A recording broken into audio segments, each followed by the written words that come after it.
नमस्कार, आप देख रहे हैं जवाब तो देना पड़ेगा और आपके साथ में विजेंद्र सोलंकी। क्या वाकई में देश के अंदर लोकसभा सीटों का परिसीमन, विधानसभा सीटों का परिसीमन पॉलिटिक्स को एक नई दिशा पर लेकर चला जाएगा? क्या वाकई में परिसीमन का जो आधार रहेगा वो कईयों की सियासत को निराधार कर देगा और कईयों के आधार को इतना मजबूत कि उनको चुनाव हराना बेहद मुश्किल हो जाएगा? क्या वाकई में कोई भी फॉर्मूला अगर परिसीमन के दौरान लगाया जाता है तो साउथ कमजोर होगा और नॉर्थ ज्यादा मजबूत होगा? और क्या नॉर्थ और साउथ के बीच जो पॉलिटिकल विल पावर कहिए या जंग कहिए या वॉर कहिए वो और ज्यादा तीखी होती चली जाएगी? क्योंकि कहा जा रहा है कि साउथ ने अपने यहां पॉपुलेशन को कंट्रोल किया और इसलिए अगर पॉपुलेशन के आधार पर परिसीमन किया गया तो साउथ के हिस्से में कम सीटें आएंगी, नॉर्थ के हिस्से में ज्यादा सीटें आएंगी। 2026 में परिसीमन होना है, यह सवाल इसलिए क्योंकि इससे पहले इंदिरा गांधी परिसीमन नहीं कर पाई, अटल बिहारी वाजपेयी परिसीमन नहीं कर पाए, लेकिन क्या प्रधानमंत्री मोदी परिसीमन कर पाएंगे और क्या उसके जरिए सभी को साथ लेकर चल पाएंगे? आज बात इसी मुद्दे पर।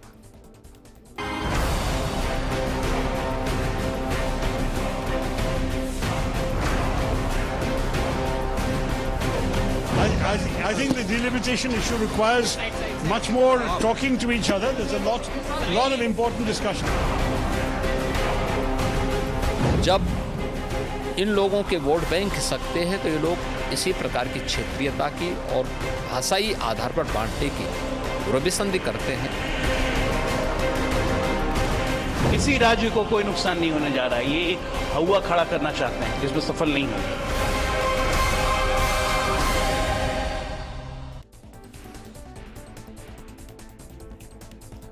चलिए सबसे पहले तो आपको यही बताते हैं कि किस आधार पर परिसीमन होगा या आज तक होता है।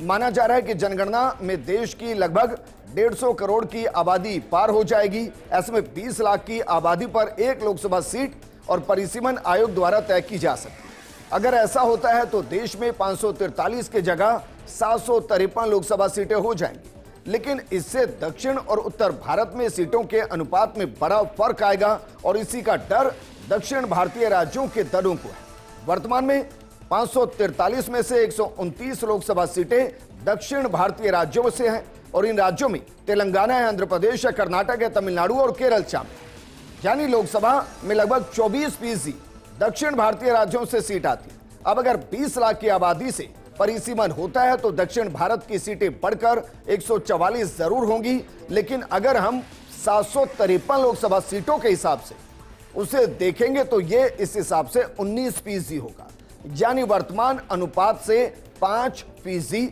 कम होगा। तो क्या उत्तर भारत के कुछ राज्यों पर सीटें बहुत ज्यादा बढ़ जाएंगी? जरा इसे भी समझिए। 20 लाख की आबादी के आधार पर परिसीमन हुआ तो यूपी में लोकसभा की सीटें 80 से बढ़कर 128 हो जाएंगी। वहीं बिहार में लोकसभा सीटें 40 से बढ़कर 70 हो जाएंगी, जबकि मध्य प्रदेश में 29 से बढ़कर 47 हो जाएंगी और राजस्थान की लोकसभा सीटें भी 44 हो जाएंगी 25 से बढ़कर। ऐसे में उत्तर भारतीय राज्यों में लोकसभा सीटों की संख्या में भारी वृद्धि होगी और इसी का डर दक्षिण भारत के राजनीतिक दलों को सता रहा है। परिसीमन का उद्देश्य होता है कि इसके जरिए संसद और विधानसभा की सीटों की संख्या में बराबरी रहे और इसका उद्देश्य होता है कि हर सीट पर मतदाता लगभग बराबर रहे, यानी किसी के साथ कोई भेदभाव न हो। लेकिन भारत में इससे पहले कब कब परिसीमन हुआ है यह भी जरा समझ लीजिए। 1951 की जनगणना के बाद 1952 में पहली बार परिसीमन हुआ था। इसके बाद 1961 की जनगणना हुई और 1963 में दूसरी बार परिसीमन हुआ। इस परिसीमन में लोकसभा के लिए 522 जबकि विधानसभा के लिए 3771 सीटें तय की गई। इसके बाद 1973 में तीसरी बार परिसीमन हुआ और लोकसभा की सीटों की संख्या बढ़ाकर 543 कर दी गई जो वर्तमान में है, जबकि विधानसभा सीटों की संख्या 3997 हो गई। 2001 की जनगणना के बाद 2002 में चौथी बार परिसीमन जरूर हुआ, लेकिन इसमें लोकसभा की सीटों में कोई वृद्धि नहीं की गई, सिर्फ विधानसभा की सीटों की संख्या बढ़ाई गई। 2002 में विधानसभा की सीटें बढ़कर 4123 हो गई। लोकसभा के लिए 25 साल तक परिसीमन को टाल दिया गया, जो वक्त 2026 के अंदर पूरा हो रहा है और उसको लेकर साउथ थोड़ा परेशान है क्योंकि 5% के आसपास उनकी सीटों में कमी हो सकती है अगर फॉर्मूला बाकायदा 20 लाख पर एक सांसद का लगाया गया था। इस मुद्दे पर बात करने के लिए हमारे साथ मौजूद हैं कांग्रेस प्रवक्ता प्रतीक सिंह जी, साथ में हमारे साथ राजनीतिक विश्लेषक एसपी मित्तल साहब हैं। शुरुआत प्रतीक आपके साथ, अगर 2026 में परिसीमन होता है तो क्या कांग्रेस उसका स्वागत करेगी? देखिए, सबसे पहले तो जो परिसीमन को 2 बार टाला गया, वो टालने का मेन रीज़न यही था कि साउथ और नॉर्थ में जो डिवाइड था, क्योंकि वहाँ पॉपुलेशन कंट्रोल हो रही थी और यहाँ पॉपुलेशन कंट्रोल नहीं हो रही थी नॉर्थ के अंदर, तो अटल बिहारी वाजपेयी जी ने भी यही मानते हुए कि दोनों का जो डिवाइडेशन है वो ना हो करके उनमें समन्वय बिठाया जाए, पॉपुलेशन को यहाँ पर भी कंट्रोल किया जाए, और उसके लिए 25 साल तक टाला गया।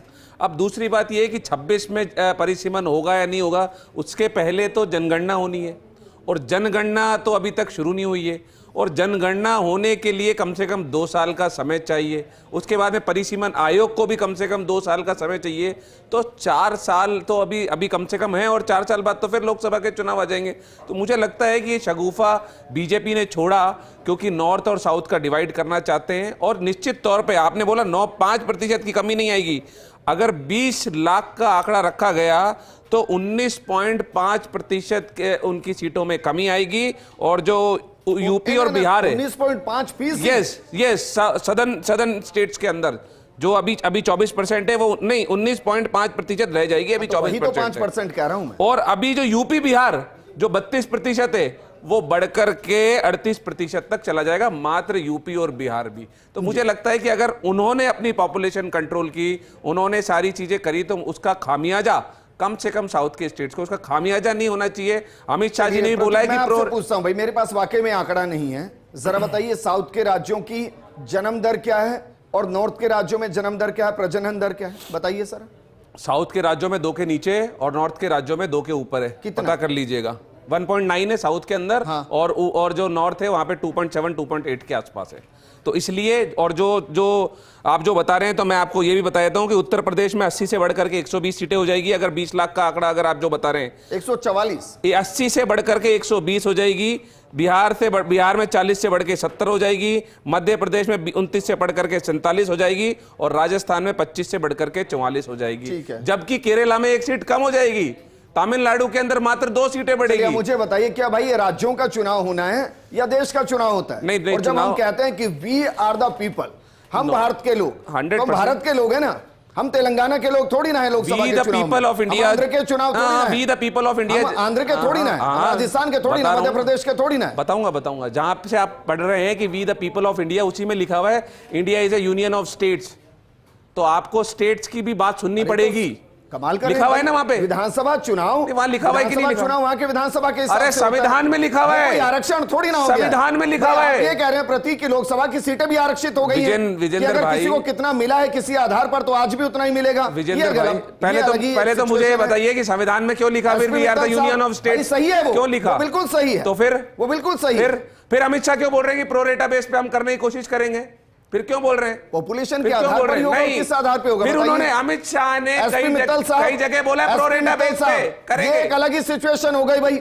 हम देखते ही देखते अब लोकसभा की सीटों में परिसीमन के अंदर भी आरक्षण की बात करने लगे कि भाई भला राज्य को इतने परसेंट मिल रहा था, अब अगर आप परिसीमन देंगे तो भला राज्य को इतने परसेंट फिर दीजिए। ये क्या बात हो गई? अगर देश का चुनाव है और हर कोई देश का नागरिक है, तो एक फॉर्मूला जो भी लगेगा वो पूरे देश पर लगेगा। ऐसे थोड़ी ना है कि इस राज्य के अंदर 5 करोड़ आबादी है, चलिए 20 सीट यहां दे देते हैं, दूसरी जगह 10 करोड़ आबादी है, 20 सीट यहां दे देते हैं। ऐसे थोड़ी ना होगा।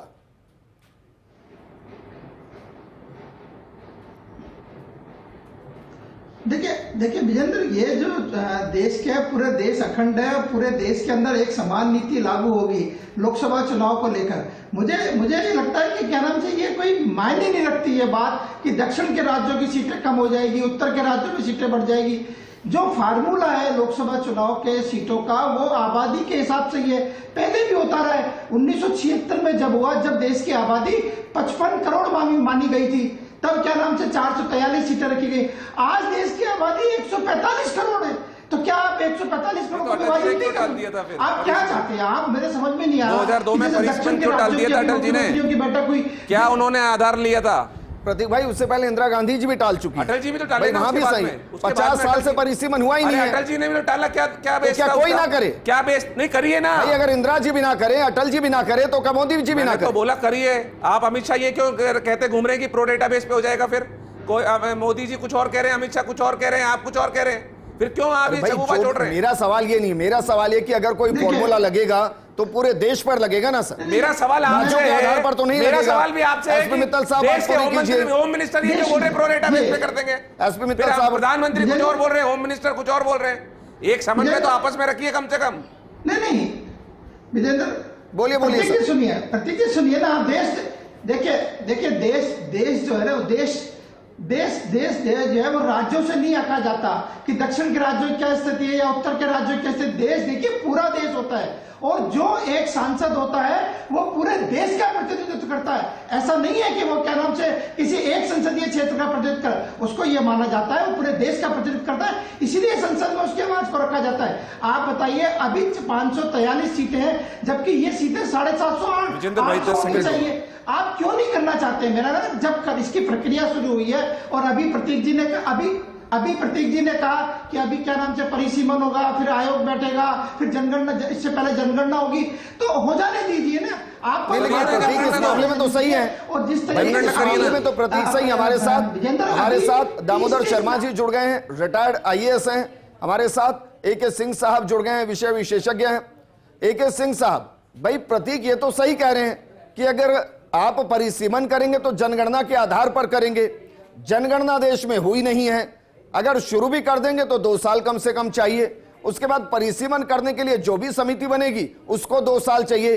तो कैसे पॉसिबल होगा कि 2026 में हो? इस हिसाब से तो हम लोकसभा इलेक्शन में चले जाएंगे। और अगर मुझे कोई साल नजर आता है तो वो है 2031, जिसमें परिसीमन हो सकता है। नहीं देखिए, जहां तक जो टाइमलाइन की बात आपने की है उसको आप ये देखिए, मान लीजिए कि अगर जो सेंसस जो होता है अगर उसको इलेक्ट्रॉनिक मेथड से किया जाए, चूंकि आजकल आप देख रहे हैं कि भारतवर्ष में जहां तक डिजिटल नेटवर्क हो चुका है, अगर उसको कर दिया तो मेरे हिसाब से तो सर्वे जो है, सेंसस जो है, वो 1 महीने के अंदर किया जा सकता है। और उसके अलावा परिसीमन के लिए जो कमीशन बैठेगी, कमीशन को कहा जा सकता है कि आप 6 महीने, चूंकि उसमें कोई बहुत ज्यादा लंबा चौड़ा तो काम करना नहीं है, आप कोई भी आधार बनाइए और उसके 6 महीने के अंदर कर सकते हैं आप। देखिए, मैं एक बात कहना चाहूंगा, यहाँ जो चर्चा हो रही है इसमें कुछ लोग बिना आधार के बातें कर रहे हैं। सबसे बड़ी बात यह है कि लोग कह रहे हैं कि मोदी जी ये कह रहे हैं और अमित शाह जी ये कह रहे हैं। इसमें इनको थोड़ा सा जाकर के रिफ्रेश कोर्स करना पड़ेगा, देखना पड़ेगा कि उन्होंने क्या कहा है। ना तो मोदी जी ने आज तक, ना अमित शाह ने आज तक ये बताया है कि किस आधार पर जो है परिसीमन होने वाला है। यहाँ हम यह मान करके चल रहे हैं कि परिसीमन का आधार जो होगा वो आबादी होगी। अब मान लीजिए कि आबादी की जगह पे कुछ सीधा सिर्फ ये होता है कि जितनी जगह हैं आज की डेट में, जिस स्टेट में जितनी सीटें हैं उसमें 33% या 40% जो है स्टेट वे बढ़ा दिया जाए, तो क्या प्रॉब्लम होगी किसी स्टेट को?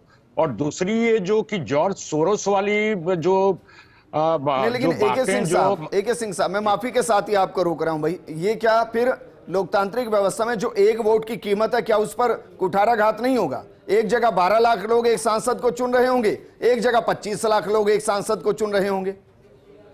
नहीं, ये देखिए कि इस पे जो है ये पार्लियामेंट को इस पे डिसीजन लेना, क्योंकि दोनों बातें हैं। और जब कॉन्फ्लिक्ट होता है तो कॉन्फ्लिक्ट सिचुएशन में कोई ना कोई कंसेंसस निकालना पड़ता है।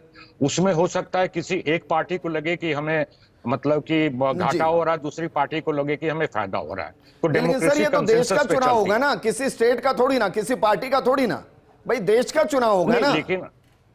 लेकिन हर एक स्टेट का एक वेटेज तो होता है, कई जगह वेटेज होता है। आरक्षण कह दूं मैं, जैसे कि आपके पार्लियामेंट में कोई एक इशू आ जाए जिससे कि मतलब कि किसी साउदर्न स्टेट या नॉर्दर्न स्टेट के को ज्यादा फायदे घाटे का है, तो उसमें नेचुरली मतलब कि जिस स्टेट के ज्यादा लोग होंगे। दूसरा, जब वाइस प्रेसिडेंट का चुनाव होगा या प्रेसिडेंट का चुनाव होगा, उस समय भी जो है अगर आप डिस्प्रोपोर्शनेट रखेंगे तो जिस स्टेट को का कम किया गया है उसका ये क्या बोलते हैं कि उसका वेटेज कम हो जाएगा।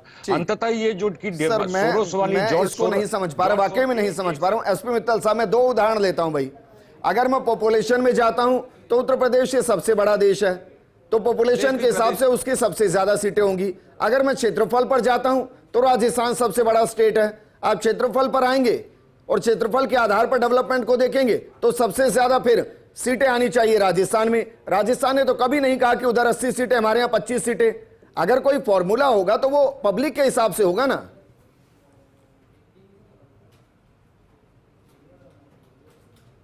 जी आप मुझसे पूछ रहे हैं? एसपी मित्तल साहब से सर आ रहा हूं आपके हिसाब से होगा, आबादी के हिसाब से ही फार्मूला होना चाहिए। अभी जो आपने अभी जो बात कही कि आपने अभी जो बात कही कि ऐसा नहीं हो सकता कि एक क्या नाम से सांसद जो है वो 10 लाख पे चुना जाए और दूसरा सांसद 25 लाख पे चुना जाए, ऐसा तो नहीं हो सकता। आपको समान रूप से बांटना होगा और मुझे लगता है कि वही क्या नाम से सही फार्मूला है कि आबादी के हिसाब से बांटा जाए। और अभी जो स्थिति है वो 10 लाख पर है, उसके बाद में 14 लाख होनी थी, वो हो नहीं पाई है। और अब जो क्या नाम से फार्मूला क्या आना है, AK सिंह साहब ने सही कहा कि अभी कोई फार्मूला नहीं है हमारे सामने। हमारे सामने जब फार्मूला आएगा तब क्या नाम से इस पर स्थिति स्पष्ट हो जाएगी, लेकिन फार्मूला आबादी के हिसाब से होना चाहिए। ठीक है प्रतीक, अब बताइए जरा क्या कह रहे हैं भाई। जो भी फॉर्मूला होगा, मैं व्यक्तिगत मान रहा हूं पहले तो लोकसभा से तय होगा और वो पूरे देश के लिए होगा। अगर वो पूरे देश के लिए होगा तो उस पर तो आपत्ति होनी ही नहीं चाहिए। देखिए मैंने अभी बताया था, पहले तो आपको न रुई ना कपास और जुलाओं में लट्ठम लट्ठा। अगर जो बात ये कह रहे हैं मित्तल साहब, इस हिसाब से तो ये डिबेट बनती नहीं है, क्योंकि अगर जब तक फॉर्मूला नहीं आया तो डिबेट किस बात पे करेंगे? तो फिर आप अगर फॉर्मूला ही नहीं आया तो फिर डिबेट किस बात पे? साउथ के नेता कह रहे हैं कि नहीं स्वीकार करेंगे। हाँ, साउथ के नेता कह रहे हैं, आप भी ये बात कह रहे हैं, संसद में भी ये बात हुई है कि जनसंख्या के और जनसंख्या के हिसाब से होना चाहिए। तो अमित शाह ने 5 तारीख को, अभी जो AK सिंह साहब बोल रहे थे कि अमित शाह ने कोई स्टेटमेंट नहीं दिया, मैं बता देता हूं। 5 मार्च को उन्होंने बोला है, Amit Shah big announcement delimitation whether increase in their southern state will be get fair share on the pro rata basis. 5 मार्च को फिर उन्होंने ये क्यों बोला कि प्रो रेटा बेस पे होगा? आप खुद ही क्या चीजों को उलझा रहे? 2011 की जनगणना, 2011 की जनगणना। नहीं, आप क्यों उलझा रहे चीजों को? फिर मैं यही तो पूछ रहा हूं। तो बताइए ना क्या? ये तो अमित शाह बताएंगे, अमित शाह ने बोला है तो मैं कैसे बता दूंगा? अमित शाह क्या चीजों को उलझाना चाह रहे हैं? होम मिनिस्टर कुछ और बोल रहे हैं, होना किसी और तरीके से चाहिए। मोदी कुछ और जाकर के बोल रहे हैं। 26 तक परिसीमन करने की बात है। अगर प्रो डेटाबेस भी है, मैं एक बार मान लूं 2011 के हिसाब से, तो भी क्या बदल जाएगा? फॉर्मूला तो तब भी वही रहेगा। अब आपको फिर बता देता हूं, जो 84th अमेंडमेंट हुआ था उसके अंदर ये हुआ था 2026 के बाद जो जनगणना होगी पहली, उसके आधार पे 26 में वो परिसीमन होगा। 26 के बाद आप 84th अमेंडमेंट पढ़ लीजिएगा तो आपको जो अटल बिहारी वाजपेयी ने किया था, 2002 में किया था, एक में किया था। तो 26 आपकी जनगणना अगर आज आप खत्म कर देंगे तो फिर वो उसमें फिर अमेंडमेंट फिर करना पड़ेगा, क्योंकि उसमें तो ये लिखा हुआ है 26 के बाद जो जनगणना होगी। तो 26 के बाद आज अगर आप जनगणना चालू करेंगे, 2-2.5 साल में आप जनगणना खत्म करेंगे, उसके बाद परिसीमन आयोग बनेगा। 31 में होगा। अरे अभी तो मैं आपको दावे के साथ कह रहा हूं कि ये कराएंगे ही नहीं, ये जनगणना भी नहीं कराएंगे, क्योंकि जब तक बिहार में चुनाव खत्म नहीं हो जाते तब तक बीजेपी जनगणना शुरू नहीं कराएगी, क्योंकि बिहार के जो नीतीश कुमार है वो इस पे अड़े हुए हैं कि जातिगत जनगणना होनी चाहिए। AK सिंह साहब, दोनों चीजों का जवाब दीजिए। एक तो 5 मार्च को अमित शाह का बयान कि भाई प्रो डेटाबेस पर हम ये करेंगे और फेयर रहेगा स्टेट के लिए, पहली चीज। दूसरी, जिस अमेंडमेंट का जिक्र किया जा रहा है कि भाई 2026 के बाद जो भी सेंसेक्स होगा उसके आधार पर परिसीमन होगा, तो क्या संशोधन किया जा सकता है उसके अंदर और उसको पहले किया जा सकता है? देखिए अमित शाह जी की बात पे आपने स्वयं ही उत्तर दिया था इनको, हमारे लर्नेड प्रवक्ता को। उन्होंने कहा है कि प्रो रेटा बेसिस पे। अब प्रो रेटा किस बेसिस पे? या आबादी का होगा, या जो एग्जिस्टिंग जो ऑलरेडी सीट्स हैं उसी के आधार पे, मतलब उसी का प्रो रेटा मतलब फॉर्मूला बनाया जाएगा, या अभी जो एग्जिस्टिंग है प्लस जो 33% महिलाओं के लिए क्रिएट करना है उसका प्रो रेटा बेसिस होगा, या आबादी प्लस एग्जिस्टिंग जो सीट्स हैं वो मिला करके फिर प्रो रेटा तैयार किया जाएगा? बता दीजिए आप खुद को भी, आपको 1 मिनट। मुझे लग रहा है पता नहीं है। हाँ, मुझे तो कुछ नहीं पता है, वो सही बात है, मतलब मैं इसीलिए तो आता हूँ ज्ञान लेने के लिए। नहीं, बोलिए मित्तल साहब, बोलिए। AK सिंह साहब बोलिए, आप भी बोलिए सर, क्या कह रहे हैं? आपने 2-3 फॉर्मूले बताए, लेकिन सर जो भी होगा वो होगा तो एक ही ना। एक दूसरे से कॉन्फ्लिक्ट करते हुए सारे फॉर्मूले, क्योंकि आपके जो लिखा हुआ है, जो अमेंडमेंट 84th अमेंडमेंट हुआ था उसके अंदर तो जनसंख्या लिखा हुआ है। फिर प्रो मुझे डेटाबेस आने कैसे हो दीजिए। जाएगा? अरे तो दोनों pro तीनों database एक दूसरे को जनसंख्या ही conflict होगा ना करते भाई। हैं। इसीलिए मैं बोल रहा था AK सिंह साहब तो हमेशा pro अपनी अपनी बात database करेंगे, भी तो जनसंख्या ही होगा ना। तो भाई, फिर इससे आपका पहले का जो भी सेंसस 84th होगा, उस अमेंडमेंट का आधार क्या पर हो हुआ सकता फिर? 84th अमेंडमेंट का क्या हुआ फिर? उसमें संशोधन हो सकता कैसे है नहीं, हो? मैं यही तो सवाल कर रहा अरे हूं। वाह। AK सिंह साहब, क्या उसमें मुझे संशोधन हो सकता है मैं- कि भाई हम उसको प्रो डेटाबेस से लेकर बाकायदा परिसीमन कर सकते हैं? क्या देखिए, संभव है? ये तो स्वयं को अपने आप को कंट्राडिक्ट कर रहे हैं। कहीं नहीं लिखा हुआ है कि 2026 के बेसिस पे या 24 के बेसिस पे सेंसस के बेसिस पे होगा। आप पढ़ना है 84th अमेंडमेंट पढ़ लीजिएगा। यार हमें बोलने ने दो प्रतीक, कभी कभी आदत डालो यार सुनने की। तो आप गलत बात बोलेंगे तो मुझे करेक्ट करना आदत पड़ेगा डालो आपको, यार, क्योंकि उसमें उसमें लिखा हुआ है 2000 84th अमेंडमेंट के अंदर उसमें 2021 लिखा हुआ है। 2021 लिखा हुआ है। ये अलग ही कहानी बता दी है। 2026 लिखा हुआ है उसमें। 2021 में लिखा हुआ है। 2026 में कैसे सेंसस होगा? 2021 में सेंसस होने वाला वो था। 84th कभी-कभी अमेंडमेंट में पढ़ नहीं है, लिया वो तो हर करो 10 साल में होना था, इसलिए 21 का वो अलग है। वो 84th अमेंडमेंट में 21 का जिक्र उसमें- नहीं है।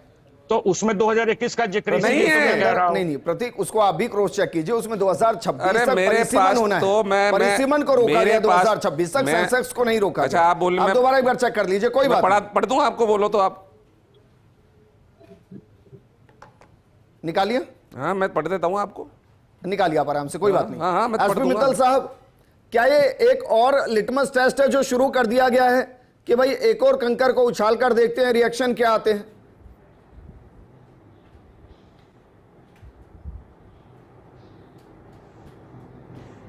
देखिए विजेंद्र, मेरा ये मानना है कि परिसीमन तो होना बहुत ही जरूरी है। अभी कुल मिला के 443 सीटें हैं जो 55 करोड़ की आबादी के हिसाब से थी, अब 150 करोड़ की आबादी हो गई। तो क्या आप परिसीमन के लिए क्यों, मेरे समझ में नहीं आता कि अपन उसमें मीन मेघ निकाल रहे हैं। अभी जनगणना होने दीजिए, फिर परिसीमन होने दीजिए, और जो जनता है उसका प्रतिनिधित्व होने चाहिए। सारी जनता का प्रतिनिधित्व होना बेहद ही जरूरी है। मुझे लगता है कि क्या नाम से अभी समय है, और जब समय आएगा तो सब चीजें अपने आप सब ठीक हो जाएगी, फार्मूला भी सामने आ जाएगा। और जो AK सिंह साहब कह रहे हैं वो भी बिल्कुल ठीक कह रहे हैं कि आप उसका फार्मूला एक आ जान दीजिए, फिर उसके पास होना चाहिए सारी जितनी भी आबादी है उसको प्रतिनिधित्व मिलना चाहिए। और प्रतीक सिंह साहब, कम से कम आप इतना तो देखो कि जो कांग्रेस की स्थिति है उस पर भी थोड़ा अध्ययन तो करो।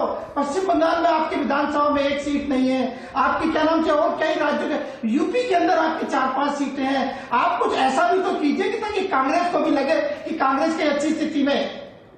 वो कर तो रहे हैं एसपी मित्तल साहब, अधिवेशन कर रहे हैं वो, इस बार गुजरात में कर रहे हैं। मुझे देने दीजिए ना जवाब। भाई एक मिनट, बीजेपी के सबके जवाब आप, प्रतीक मैं चला जाता हूं भाई। AK सिंह साहब के भी जवाब आप दे लीजिए, मेरे जवाब भी आप दे लीजिए, मित्तल साहब के जवाब आप दे लीजिए। कांग्रेस पार्टी का जवाब आप थोड़ी देंगे। आपसे जो पूछा उसका जवाब दीजिए भाई।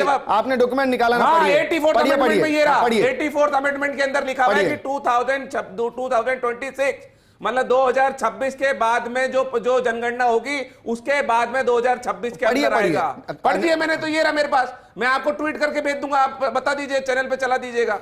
अब दूसरी बात, ये बीजेपी के जो प्रवक्ता दूसरी बात कर रहे थे, आप मुझे बता दीजिए बीजेपी के, लिख देना, आप लिख देना उनके नीचे, केरला में कितनी सीटें है बीजेपी की, तमिलनाडु में कितनी सीटें हैं बीजेपी की, मित्तल साहब पंजाब में कितनी सीटें हैं बीजेपी की। मित्तल साहब ढेर सारी शुभकामनाएं आपको भाई, आपको बीजेपी का प्रवक्ता बता रहे हैं एसपी बता दीजिए, मित्तल बता दे, पंजाब में कितनी सीटें हैं बीजेपी की, केरला में कितनी सीटें हैं बीजेपी की, तमिलनाडु में कितनी सीटें हैं बीजेपी की। प्रतीक जी बताइए, आपकी बात को नहीं मानेंगे, प्रतीक जी आपकी बात को नहीं मानेंगे, प्रतीक जी मेरी किसी की बात नहीं मानेंगे। अच्छा मैं तो पूछ रहा हूँ कितनी सीटें हैं आप बीजेपी की, आप बता ही नहीं रहे। मैं तो आपकी बात मान लिया, मैं आपसे पूछ रहा हूँ पंजाब में कितनी सीटें हैं बीजेपी की, बता दीजिए।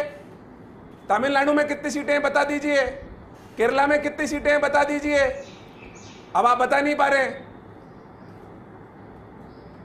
बताइए ना।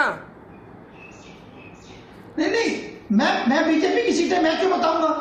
तो आप मुझसे कांग्रेस की पूछ रहे हैं, तो मैं आपसे बीजेपी की पूछ रहा हूँ। बताऊंगा परिसीमन पे बात हो रही है तो आप उसको कांग्रेस पार्टी पे ले गए। नहीं, बात परिसीमन पे हो रही है, उसको कांग्रेस पार्टी पे ले गए। 1984 में कितनी सीटें थी बीजेपी की? ठीक है, छोड़ दीजिए, कोई बात नहीं, वापस मुद्दे पर आ जाते हैं। मेरे पास सिर्फ 1 मिनट है, इसलिए मैं सिर्फ रिएक्शन चाहूंगा। एसपी मित्तल साहब, सिर्फ हाँ या ना में बताइए, क्या वाकई में बीजेपी ने एक और कंकर को उछाला है रिएक्शन चेक करने के लिए कि एक बार जनसंग्रह देख लेते हैं, पब्लिक परसेप्शन देख लेते हैं क्या बनता है, और पॉलिटिकल भी देख लेते हैं क्या विरोध आते हैं।